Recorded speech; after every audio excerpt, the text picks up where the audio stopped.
So I wanted to ask you all, because there's 5 of you credited as writers. How was this project conceptualized? There's so many elements to it.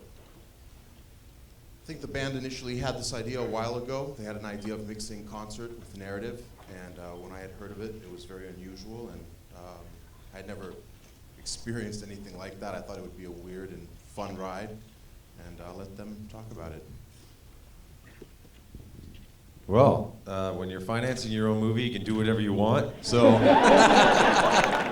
we had a whole bunch of ideas. That's the easy part. Making them all come to fruition and getting them in the movie was also, well, we couldn't put everything in there. The price tag would have doubled, tripled. But a lot of great ideas between, some animation, stop animation, the puppet, obviously us playing live, the crazy best of, the Swiss Army knife of stages that has everything you ever need as a band in one stage. But yeah, mixing the two elements together, the narrative and the actual concert itself, was pretty difficult because there's really 2 movies in one, and trying to get them to interplay with each other. And when you're playing live, you have a set list that flows a certain way, and when you're sitting in a theater, it's maybe a little different. You're not getting sweat on by the guy sitting next to you, or at least most of you weren't. Sweating? Okay. Right. You sweat all the time. You just sweat. Right. But then, and then how does, set list play into the narrative as well? It was all kind of, as you put it,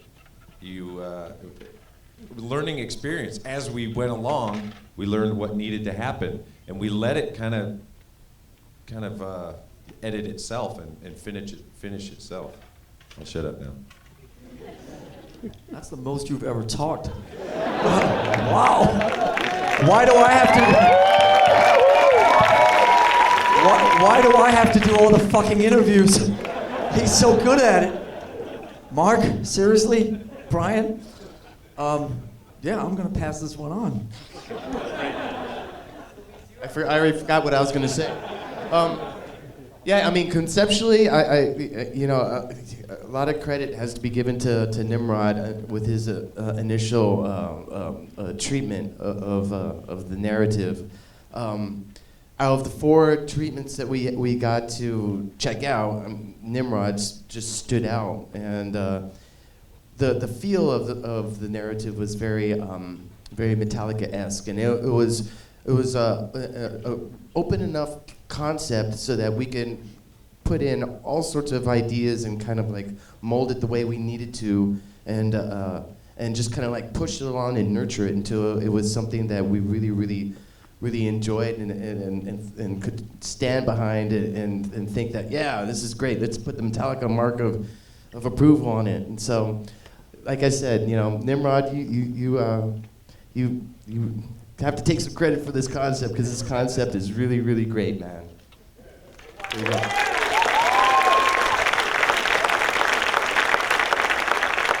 It's interesting because I think about 4 of the concepts or the treatments that came into play were all science fiction, and 3 out of the 4. And it seemed like the directors that brought that in, they had that kind of for years before they even came to the meeting, And Nimrod was fearless, and that's a tough task to get in a situation with a band like this and present something that's fresh. And he just had the spirit and the fire, and he was fearless. I mean, that's pretty much the word that describes Nimrod. He's fearless. He's crazy too. So, anyway, thank you. Bye. I'll even go one step further and say, he's out of his fucking mind, and that's why we love him, because we are out of our fucking minds too. So it's a match made in heaven. Nimrod, when we asked if he would jump with us, he just nodded along, and when we asked if he was okay with not having parachutes, he nodded along, and we just went on this crazy fucking 2-year ride, and we made it, like James said, we made most of it up as we went along. and having been here in this wonderful city for the last few days and talking a lot about this film, people keep sort of always, so did you know this, and what does this mean, and you know, where were you going with this, and blah, blah, blah, and please explain this. It's like, we really just did made this up as we went along. It was and that is, to me, such the Metallica way increasingly, is just that impulsivity and that momentary kind of madness. We're so fortunate to have, I guess, the resources to work like that and to trust in each other and ourselves and in Nimrod and Dane and everybody else, most of them who are in this theater, that it's just gonna turn out okay. And we'll just jump, and we don't know where the fuck we're gonna land, but we'll have a hell of a ride doing it. And that, I think, really is the spirit of this movie. And to sit up there and watch it. Was this the final cut, Charlotte? Close, okay. Okay. I still don't know. But when I last saw it a month ago, it was still being tweaked in the sound and so on. So coming soon to a theater near you, the final cut. But 3 years later, it's so cool to just sit up there and take it in and feel the energy in the room and the energy on the screen. And we are thankful and appreciative for every single person. Now you know what, I was sitting there looking at these credits for the first time. Now I know why the movie is so expensive. Right? God damn, movie people, see? That takes a lot of rock and rollers to make a movie. So, wow. Yeah. Why do you think we put the song in there? Oh, to try to get your attention away from it. Anyway, it's we're super proud, and I guess somebody has some questions, or back to you. Yeah, does anybody have any questions? What's in Oh, the wow. bag? I'm going to go with back there, all the way in the back row. Yeah. Why were the credits so long? Is there another Metallica album in that bag?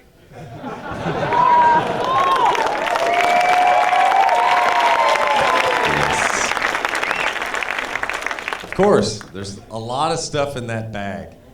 Whatever you want to be in that bag is in that bag. How is it not baggage? If you open up that bag maybe 2 years from now, maybe you'll find a Metallica album. If you keep asking, we'll run in the other direction, okay?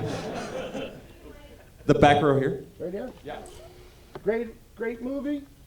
Happy 50th birthday, James. It's my daughter's birthday. Can I get a picture with you guys? He said happy 50th birthday, James.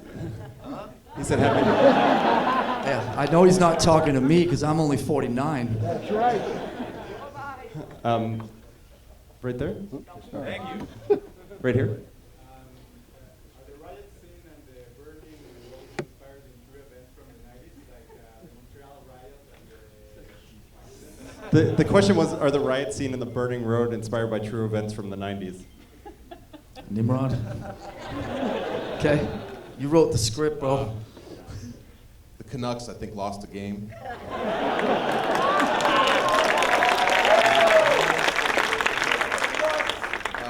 Just really quick, guys, I know I'm going to answer all questions. I just want to say, Tony D, Mark Ryder, Cliff, and Peter, thank you guys so much, Q Prime, and I'd also like to thank Dan Brown, and I'd also like to thank Adam Ellison, and I'd like to thank Charlotte and Dane, and I'd like to thank these 4 guys. Sorry, I just had to get that out. Right here? Is there a chance to see Metallica explore more of this cinematic side?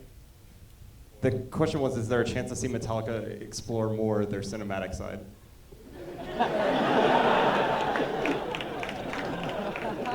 As soon as we get our houses back. There's a bucket out in the hallway. Please don't spit in it on the way out.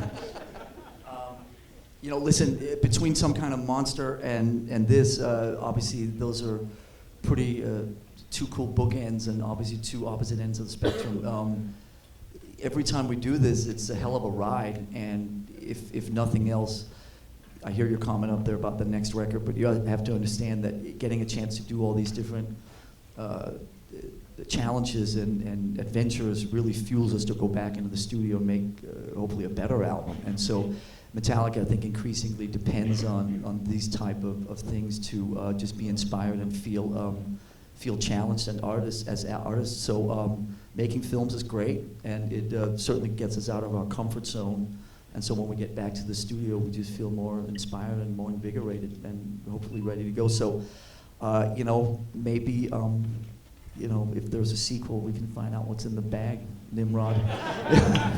So we'll take it a step at a time. We got to get back there and make a record now, and then we'll see what's on the other side of that.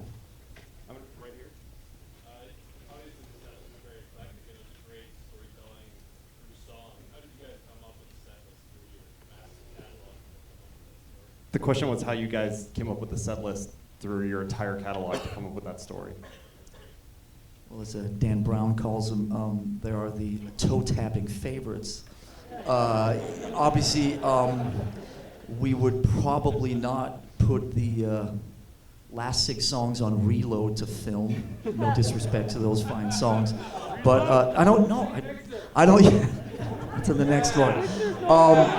But so obviously, there are certain songs that lend themselves to cinematic sharing more than others, and so obviously, these are sort of the obvious ones. We wrote a set list, and I tried to put something together that really flowed dynamically, over the course of the concert. Nimrod and his editing team played around with that a little bit, and ultimately the main thing was what's best for the film. That was the battle cry continuously on this project: what's best for the film. So as you, some of your more astute Metallica fans may have observed, that there were some edits here and there, and there were some songs missing for those of you who were in the western part of your wonderful country, and snippets and all that type of stuff. But ultimately, what's best for the movie. And so we were trying not to be too precious about the set list, but obviously realizing that there were some toe-tapping favorites that should be featured in this cinematic experiment. Back there, waving your hand. Me? Yes. You. When's the next time you're playing in Toronto? When's the next time you're playing in Toronto? It's about 11:30 tonight at a secret after party that everybody's invited to, except, no, you can come too.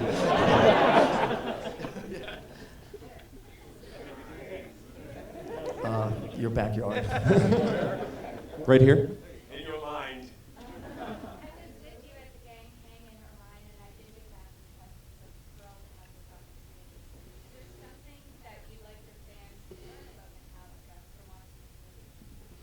Is there something that you'd like your fans to learn about Metallica from watching this movie? Sure. Yeah. Learn about yourself. Learn what you think's in the bag. Learn why he went on this adventure. Stuff like that, You tell us what it means. We have no idea. All right. No. Just like any of the songs, write them vague enough to where, you want people to attach what they experience to whatever it is that we're putting out there. Like songs, lyrics. It's always better if your story is in it. I'm going to go down here.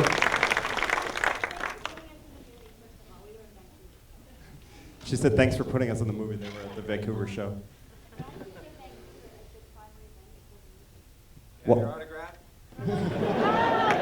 Why did you pick Vancouver as your primary venue for the movie? There was a few different reasons. There was a few different reasons. I mean, first and foremost, we were looking for Metallica fans, and you find them everywhere in the world. But Canada had a lot of great fans, and I know that Metallica has a wonderful relationship with the Canadians, and that was first, Second, you guys have some of the most phenomenal film crews around, and I say this sincerely, and I want to thank everybody in Canada who had worked on the film, an incredible film crew, and tax incentives help.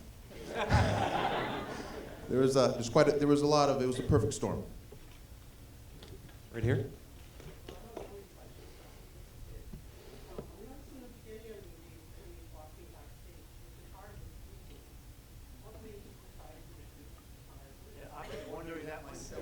Well, usually the guitar makes me bleed. I think that's more a question for Nimrod. And I'm not passing the buck.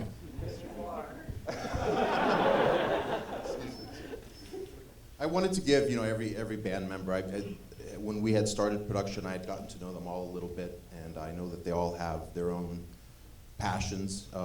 Music is their life, and they all have their own little passions, and I wanted to showcase those. And Kirk is blood. If you've ever seen his house, you'll understand.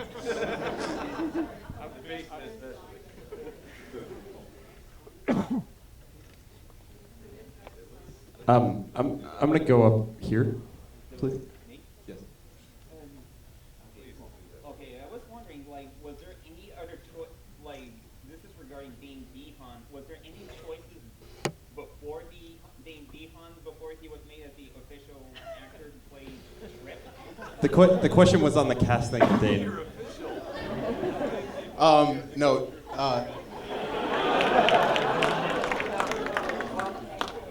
Listen, no. First, Dane was someone that I had seen. I had known his talent, and when his face appeared in a stack of casting photos, he was the one and only who I thought would be a gift to have, and I was wondering if he would honor us with his presence. Yeah. He's an incredible actor, ladies and gentlemen.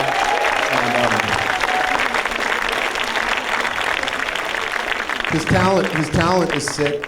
His kindness is actually, and his humanness, he's just one of the most beautiful individuals I've ever met. And, you guys should buddy up with him now, because he's going to be untouchable in about 2 days. I can take a couple more. Can I just say, truth will, and I can say this in front of you, it was between Dane and John Goodman. And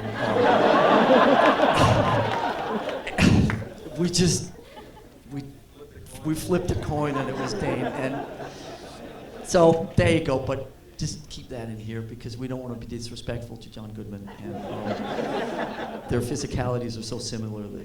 So anyway, it just worked out really well, so thank you. I'd just like to say that 3 years ago, my kids dragged me to see a movie called Chronicle, and I walked out of there, literally, as I walked out, I was IMDbing who was this great magnetic face, this incredibly next level talented actor, and it turned out it was Dane DeHaan. I recognized him from In Treatment, and he's been on a great ride since then. And when Charlotte and Nim and everybody called up and said that Dane was in the running for this, I called everybody I knew to try to facilitate it, including Derek C. and Franz, who had been working with Dane in The Place Beyond the Hot Pines. There was no second choice. There was no other people in the running. We knew Dane was Trip, and we are beyond sight to have him here. And just like Nim says, in about 2 days, he'll start returning our phone calls. And it's so cool that he's part of our movie. So thank you. I'm gonna go back here in the white shirt. Yeah. Hey, having been to the shows night 2 in Vancouver, I was absolutely blown away by the stage show. Is there any chance that we see parts of or all of that stage show on tour ever again? The question was, basically, is it a one-time show or is there any chance we'll see that Peter, again? that's not a bad idea. Great idea. Yeah. Wow. Now we're gonna have to give him a piece of it. Okay then. There's a plan. In the bag.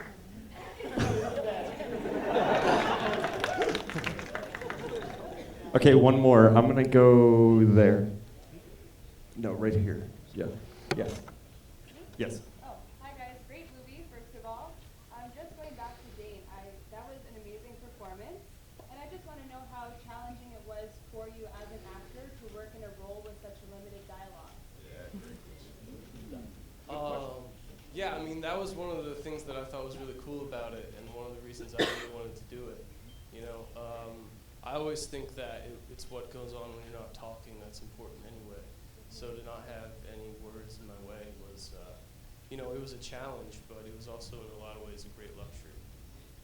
And Nimrod and I were always on the same page as to what was going on. We went around the city beforehand, and it was very specifically storyboarded, and knowing, and I always knew what was, what happened before, what was happening then, and what was happening after. So with Nimrod and I on the same page, and we had a very similar dialogue and understanding as what needed to happen. So yeah, I mean, it wasn't easy, but it was All